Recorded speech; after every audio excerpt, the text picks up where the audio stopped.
UN एकाडेमिनि फोरोंगिरिफोरनि मोनसे आरो गुबै थांखिया जाहैबाय मा जोंनि डेभेलपमेन्टआ मा बेखौ मिथिनांगौ। थांनाय मेट्रिक परिखानि आनजादनि रिजाल्ट ओंखारबाय, हायार सेकेन्डारि ओंखारबाय, जों बिनि सायाव मोनसे आपडेट लादों आरो प्लास माने जोङो दा NEP जिसे निउ एडुकेशन पलिसि भारताव फैगासिनो दं, बे निउ एडुकेशन पलिसिजों गावखौनो गाव खाब जाहोनानै फोरोंगिरिफ्रा गावखौ बोरै प्रिपेयार जानांगौ। खारन मडार्न इन्डियायाव थांनानै थानांगौबा आरो गासै बिथिङाव जुदि साक्सेसफुल जानांगौबा जोंनि फरायसाफोरा मोनसेल' बिथिङाव जों गोसो होनानै जानाय नङा। जोंनि केरियारा जेब्लायबो मोनसे लाइनावल' नङा। जों माबा डाक्टार जागोन, इन्जिनियार जागोन बे नङा।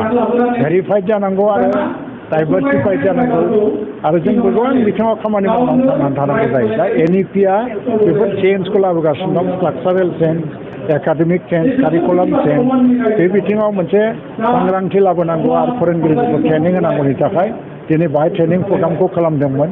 बेजों लोगोसेयैनो UN एकाडेमिनि गोबां फरायसाफ्रा दिनैहाय सेलेक्सन खालामनाय जायो जायफ्रानाखि विकेस्टसिन, लोरबांसिन इनफ्रास्ट्राक्चार डेभेलपमेन्टनि आंखाल, बिथांमोननो जों मदद होनो नाजायो बोसोरे बोसोरे।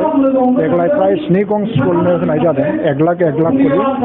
बे हाबाफारिखौ लानानैनो आं दिनै फैदों आरो बिनि UN एकाडेमिया थांनाय मेट्रिकआव गोबां मोजां रिजाल्ट खालामदोंमोन आरो 88% हाइस्ट माने मार्क दासिमाव जागासिनो दं होननानै आं मिथिदों।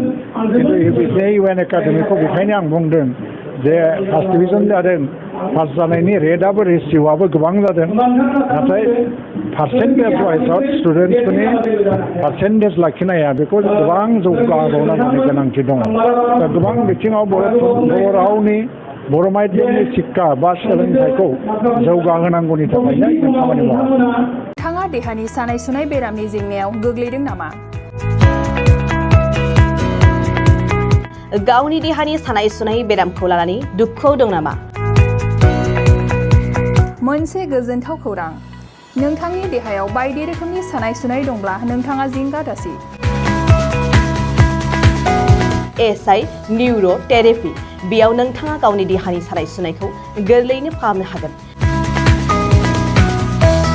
सिं सानाय, आफादावदै सानाय, मोदोम जरा सानाय, आइजोफोरनि जेंना, बायदि बायदि गोबां रोखोमनि देहानि सानाय सुनायखौ गोरलैयैनो फाहामनो हागोन। SI निउर' थेरापिया चिरां जिल्लानि बेंटल गलानं 5आव दं आरो बे SI निउर' थेरापियाव नोंथाङा गासै देहानि सानाय सुनायखौ गोरलैयैनो फाहामनो हागोन। गोबां मिथिनो थाखाय 7620160459 जानबुं अनजिमायाव जगाजग खालामनो हागोन।